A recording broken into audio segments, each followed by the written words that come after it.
Olá, pessoal! Estamos começando mais um episódio do Precatalk aqui da Ativos e hoje a gente vai ter um convidado bem especial que é referência, né, nacional quando o assunto é precatórios. Ravi Peixoto, nosso convidado, ele é doutor em Direito Processual pela Universidade Estadual do Rio de Janeiro, mestre pela UFPE e professor da Faculdade de Direito do Recife, além de ser membro de algumas das principais associações de processo do país e procurador do município de Recife. Ele é autor do Manual dos Precatórios, uma obra fundamental para quem quer entender esse sistema que às vezes parece tão complexo, né? E esse manual ele já está atualizado com as novas regras da Emenda Constitucional 136. Foi uma atualização recente e é justamente por isso que o trabalho dele é tão necessário, porque ele meio que sistematiza esse conjunto de informações. Hoje, aqui no Precatalk, a gente vai aproveitar a visita dele para entender, né, um pouco melhor. A gente já vem tocando nesse assunto da Emenda Constitucional 136, mas eu acredito que por ser um assunto novo, ainda existem várias dúvidas. Então, se você tem um precatório para receber e quer entender um pouco mais como essa mudança vai impactar, fica aqui com a gente, que eu tenho umas perguntinhas bem legais para fazer para ele. Ravi, seja bem-vindo, é um prazer ter você com a gente. Obrigado. Ravi, você descreve que e o tema dos precatórios, ele é fragmentado, cheio de reformas e decisões. Eh, Qual foi meio que o caos, assim, que te motivou a sistematizar isso numa única obra? Assim, eu sou procurador do município do Recife, então eu atuo com precatório há alguns anos já Uhum, também, mas durante algum tempo eu trabalhei no escritório onde eu fazia análise de precatório, hum, e sempre é precatório de valor muito alto, então, sei lá, 300 milhões, 500 milhões, e eu, nossa. assim, tinha muitos problemas grandes de precatório e eu procurava, nos livros e eu não tinha resposta, né? Hum, E isso me incomodava muito.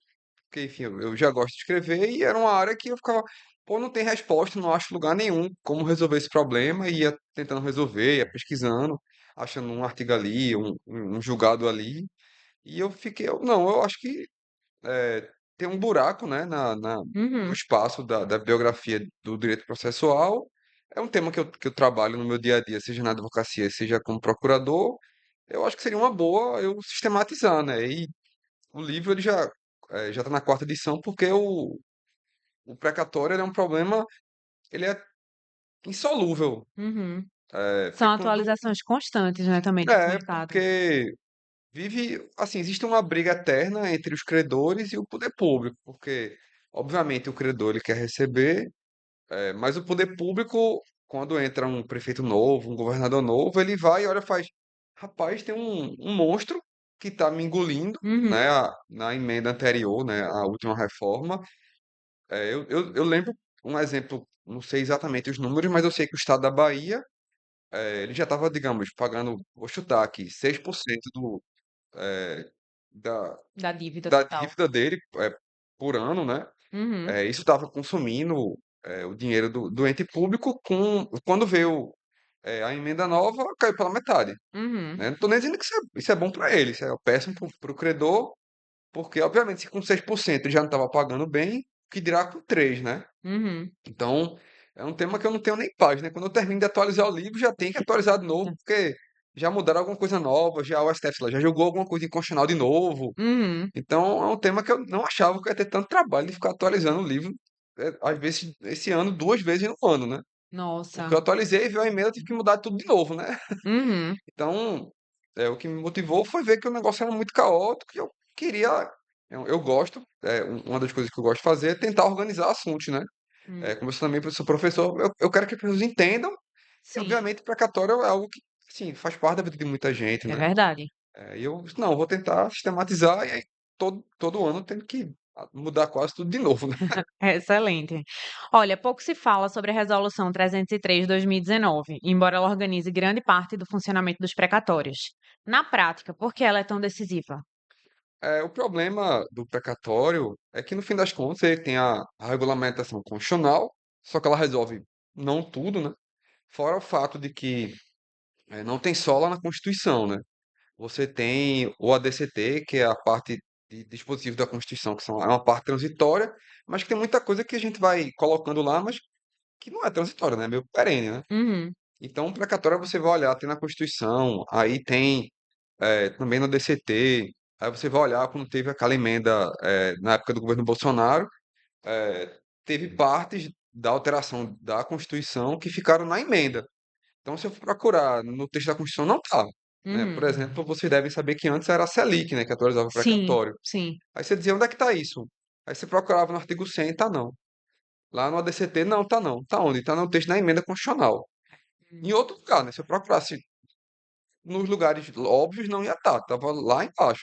Uhum. Fora que tem muito julgado do STF que vai organizando esse tema, tem vários buracos na regulação constitucional, e como o legislador não se ocupou disso, acabou sobrando, né, que essa resolução ela é do CNJ, né, o Conselho Nacional de Justiça, Uhum. ele acabou sistematizando o regulamento dos precatórios e eu digo que ele é como se fosse um código dos precatórios, muito embora não tenha força de lei, né? Entendi. Então, essa resolução ela acaba sendo onde a gente acaba indo para procurar muitas coisas, né?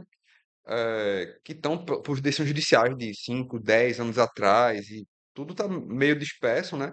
Não é como, por exemplo, sei lá, o Código de Processo Civil, que tem lá 1.000 artigos, mas, sei lá, no geral, tá tudo lá, Tudo né? Ou, sei contemplado, lá, o né? Código Civil, tem lá 2.000 artigos, mas tá no Código Civil, né? O Uhum. precatório ele não teve essa organização, então, meio que quem acabou fazendo isso foi essa resolução do CNJ, que ela é de 2019, mas toda vez que tem mudança, mudança constitucional, ela muda tudo de novo. Então, por Uhum. exemplo, com certeza, aí, eu acho que esse ano não mais, obviamente, mas sei lá, fevereiro, março, talvez tenha, mas talvez eles estejam esperando o STF, porque a emenda constitucional 136, ela já foi alvo de uma ADI no STF, só que o STF não analisou, né? Ele chegou a pautar, mas tirou de pauta, aí vai analisar, a gente não sabe quando, se, assim, alguma hora ele vai, né? Sim. Mas a gente não sabe quando, não sei se o pessoal do CNJ está esperando o STF ou se vai, enfim.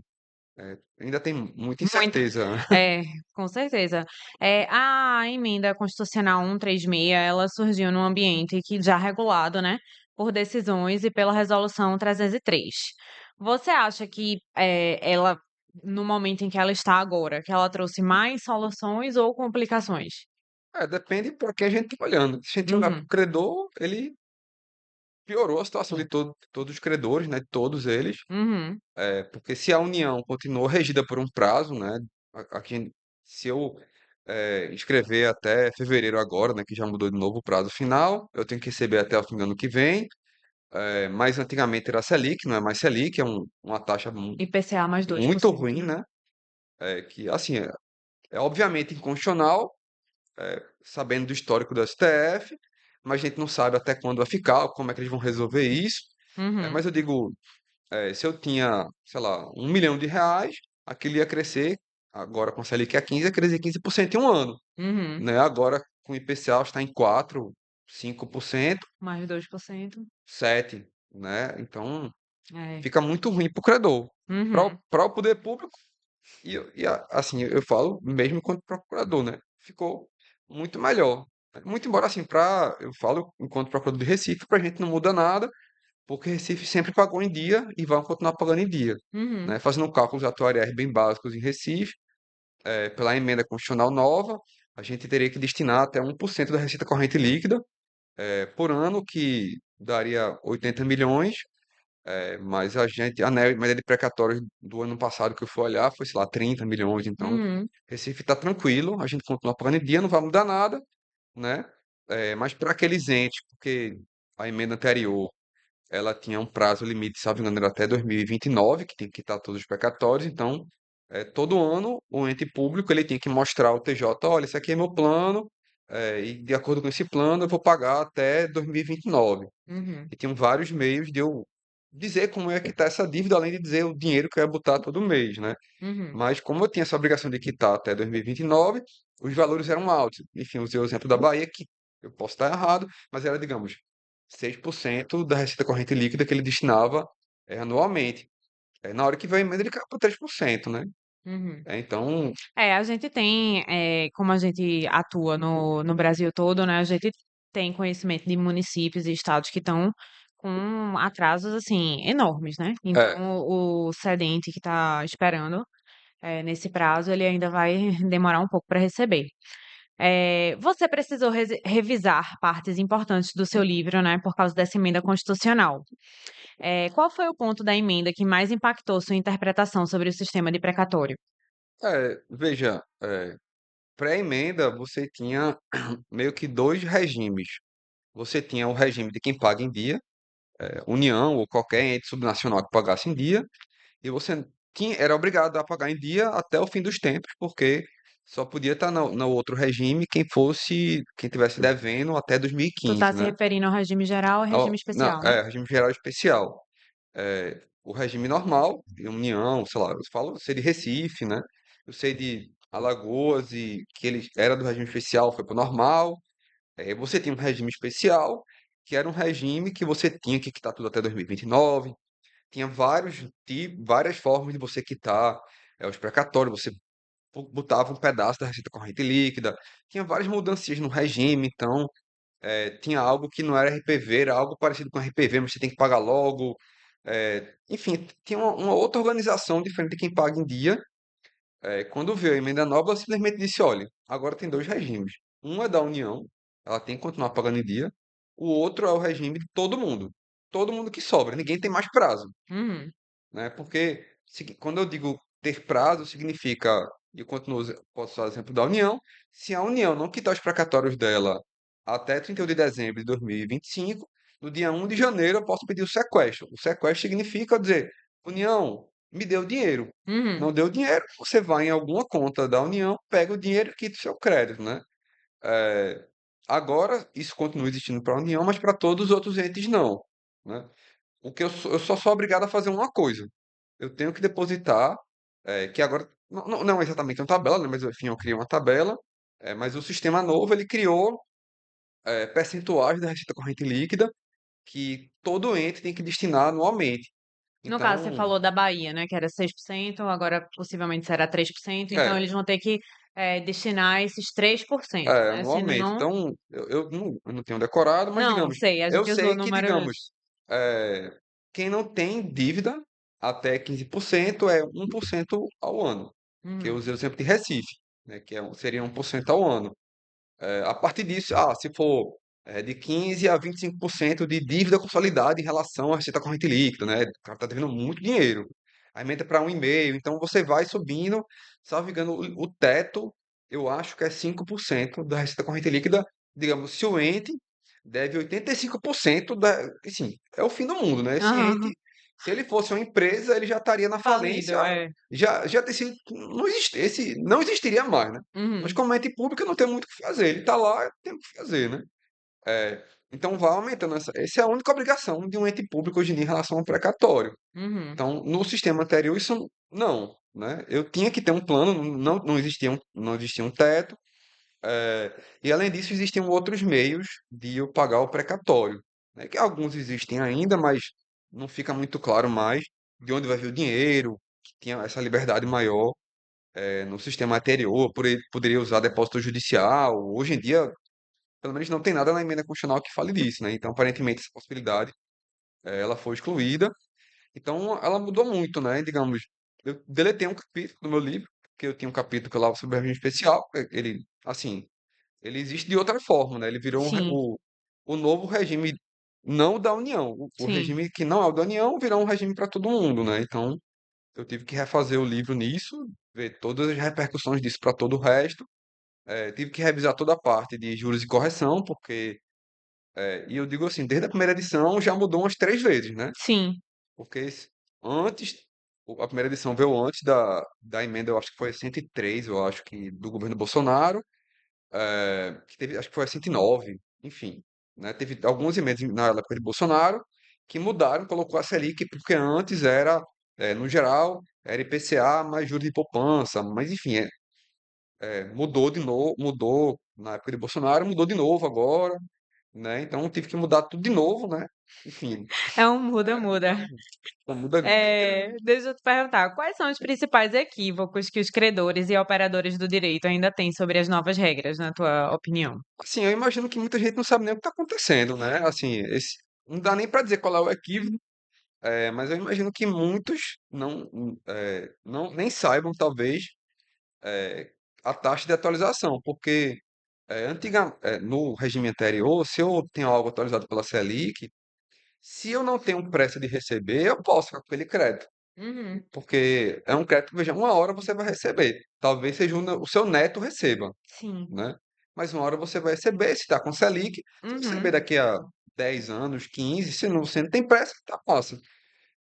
Mas digamos, hoje em dia, se eu tenho um crédito para receber daqui a 10 anos, eu tenho que pensar, porque IPCA mais 2% não é um bom investimento, né? exatamente, se eu pegar esse dinheiro, esse mesmo dinheiro e colocasse no investimento mais besta do universo, que é o Tesouro Selic, esse dinheiro estaria muito maior Uhum. ao médio prazo, né? Então, para quem tem um crédito, ele talvez tenha que levar isso em consideração quando ele vai pensar se vende, se não vende o crédito, Sim. algo do tipo. E também se preparar para não mais saber quando você vai receber. Porque, digamos, eu, enquanto advogado, eu poderia dizer, olha, há 5 meses você tinha que receber até 2029. Tinha. Agora, eu não sei mais. Não tem mais um. Eu fiz alguns cálculos e, assim, a gente não sabe mais, assim. Se eu imaginar um ente que está devendo 30%, 40%, se você escreveu hoje, quando você vai receber, eu não tenho a menor ideia quando você vai receber. É Porque verdade. agora não tem mais um teto, né? Por mais que Uhum. você queira fazer fórmula e tudo mais, a gente não sabe o futuro, né? E como você falou, né, talvez essa emenda ainda passe por algumas mudanças, né, a partir do momento em que o STF, É, eh assim, que vai, né? A gente não sabe qual. A gente não sabe uhum. se vai ter outra emenda. Então, o nome de precatório, que é a única certeza que a gente tem, é a incerteza, né? A gente sabe que, Exatamente. sempre sabe que daqui a 1, 2 anos vai ter alguma mudança nova, Uhum. né? Em geral, para pior, né?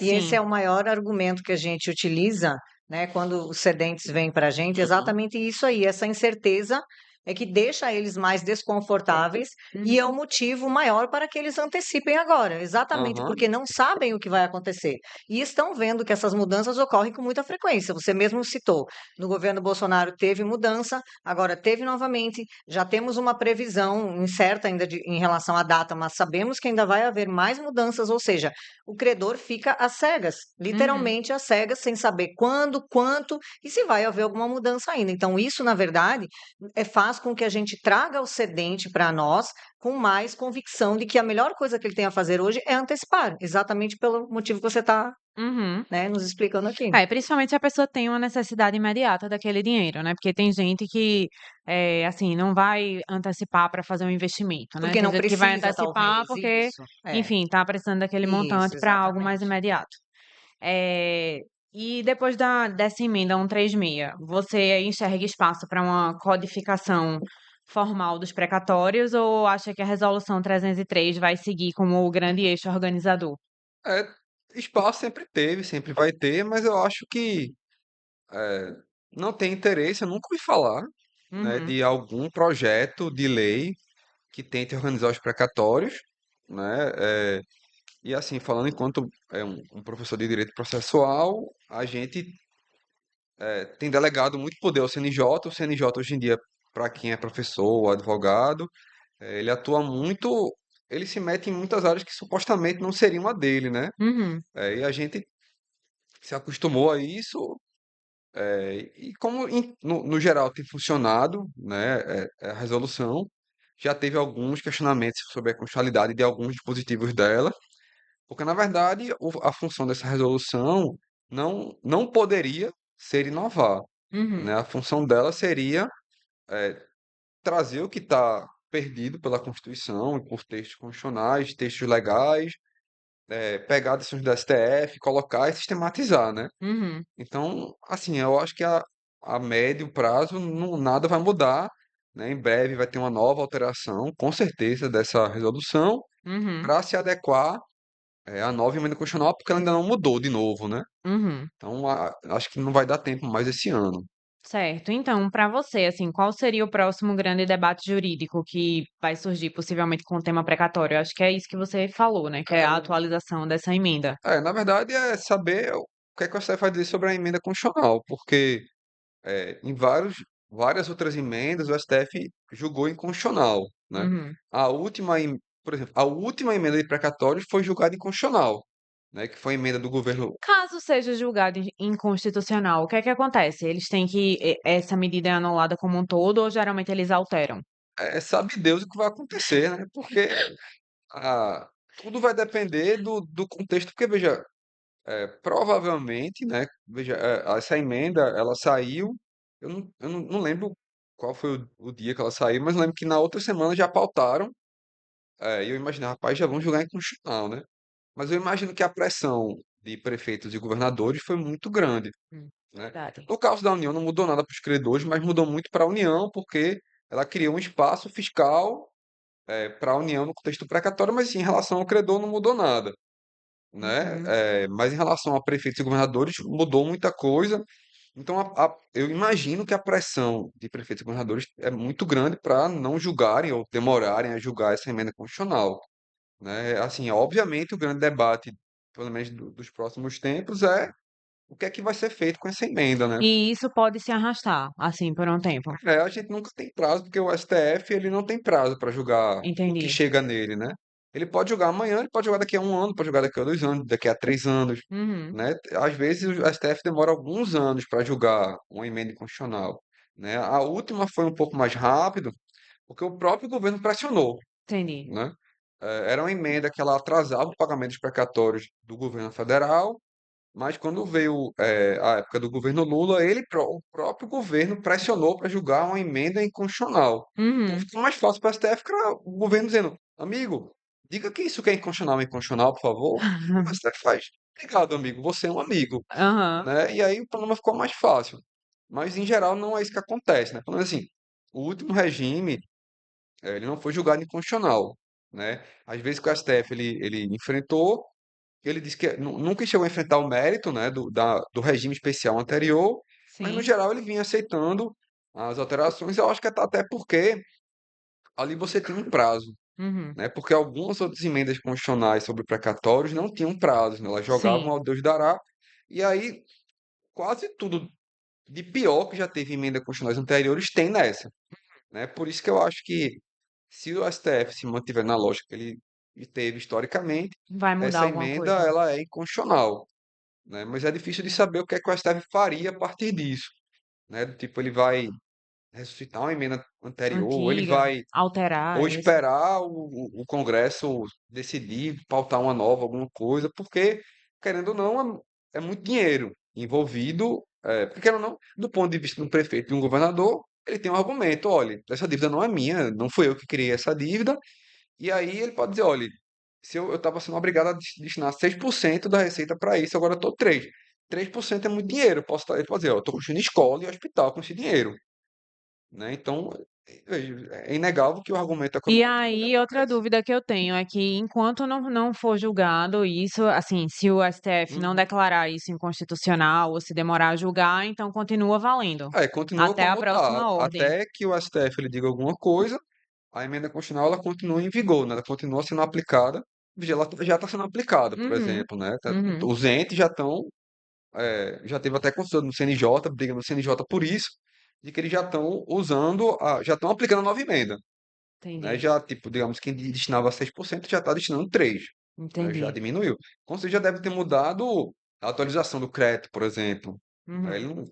não vai continuar atualizando com o Selic, né? Ele vai continuar, Sim, vai, sim. vai usar o que está na nova emenda, por exemplo. É verdade. Realmente, esse mercado de precatório é um mundo e está em constante transformação. E você, como um estudioso assim desse mercado, eu queria saber como é que você enxerga assim a opção da antecipação do precatório? Veja, eu acho que sempre é uma opção, né? Claro que tudo vai depender do contexto econômico da pessoa e quem é o seu credor, né? Uhum. Porque, ou, desculpa, quem é o seu O ente devedor, devedor, é o que né? a gente sempre fala aqui também para os Imagino que, credores. obviamente, muda totalmente o cálculo dependendo de quem deve. Se alguém tem um crédito a receber do município do Recife, ele só vai vender se ele tiver com muita urgência, porque ele sabe que vai receber no prazo, Uhum. né? Mas se eu tenho para receber, sei lá, de São Paulo, Rio, que são famosos mal pagadores, se ele tiver um mínimo de vontade de receber o crédito, ou ele vai esperar, sabe Deus quanto tempo, Uhum. a solução dele é vender, né?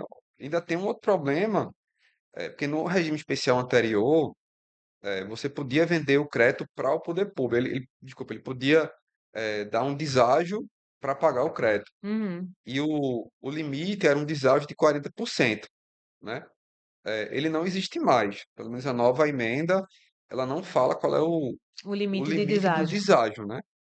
Em outras emendas, o STF, quando se manifestou, ele falou que o limite do deságio seria os 40%, né? Uhum. Mas eu não sei, né? Já teve emendas que o STF julgou inconstitucional, porque as notícias que tinham, né, nos autos era que tinha gente que estava querendo pagar 20% do precatório, 30%, Uhum. entes públicos estavam pagando isso, né? Sim. Então, por isso que o STF disse que era inconstitucional, porque, enfim, se você imaginar um cara de, sei lá, de 70 e poucos anos, que está com precatório para receber quando? Sei lá, daqui a 15 anos, quando receber, eu não estou mais aqui na Terra, né? Então, o ente público oferecia muito pouco e ele acabava aceitando, né? Porque Então, era isso ou nada. a gente não sei como vai ser com a nova emenda, porque o STF se manifestou e assim, eu confesso que eu não sei o que vem acontecendo na prática, se tem ente público, pode ter ente público que tem até parado de fazer esse deságio, porque ele pode estar inseguro, Uhum. com a emenda constitucional nova, não está muito claro de onde vai vir esse dinheiro, Uhum. né? Como eu vou pegar esse dinheiro e tal, então até essa parte, digamos, não é exatamente vender para o poder público, porque você é o credor, mas de você antecipar o recebimento com o deságio. Não está muito claro como esse deságio ele vai acontecer com a nova emenda, né? Entendi. Realmente, Ravi, você é professor por uma razão, porque foi uma aula aqui. Aprendi bastante, apesar de já vir um pouco em contato com esse tema, mas realmente a nossa conversa tornou alguns pontos mais claros para mim. Você ficou Sim. com alguma dúvida, Não, Thaís? não, muito bom mesmo a explanação dele. Mas adorei receber você aqui. Acho que esse episódio, assim, tá um dos mais ricos para os nossos espectadores. E se vocês conhecem alguém, né, que tem precatório, que está aguardando, que quer conhecer mais sobre a emenda constitucional 136, recomendo fortemente que vocês compartilhem esse episódio. Obrigada, Ravi, pela sua participação. E a gente vai deixar aqui embaixo todas as informações do livro de Ravi para quem se interessar e quiser saber mais sobre esse mercado. Obrigada, gente. Até a próxima.